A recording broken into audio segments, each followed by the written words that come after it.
On being black in America, numerous sources, including the federal government Centers for Disease Control, reported in the 1980s that being black in America is hazardous to one's health. Being black in America means higher mortality rates, lower levels of education, lower levels of occupational status, lower income, lower levels of wealth, lower levels of health, poorer housing, fewer two-parent households, higher unemployment, greater contact with the criminal justice system, and higher levels of marital disruption than the white population. Be interesting to see if we ever have a Black Lives Matter campaign and actually really act like Black Lives Matter. Because if Black Lives really matter, we'd be fighting things like obesity. That we cheer on obesity. We're like, stop talking about fat people, but kind of like millions of our people have died from obesity related illnesses. Lizzo got real mad at me when I said you shouldn't be promoting obesity to black people. I don't know if y'all remember that. The white liberal media wrote me up as this horrible, mean black man who mistreats black women.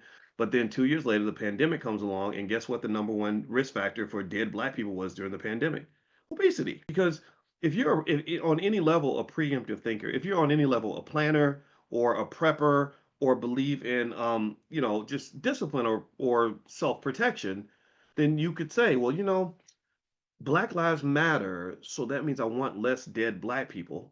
So first thing I should do is figure out what's killing so many black people.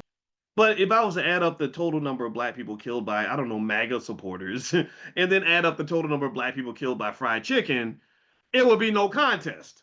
No, it's the fried chicken. The fried chicken's the enemy. So to some extent, that's what I mean when I say they train us to be stupid. My wife see me coming up in here with some extra crispy KFC, she would divorce me on the spot and kick my ass on the way out the door because she knows you a 54-year-old black man. You need to put down the fried chicken, sir.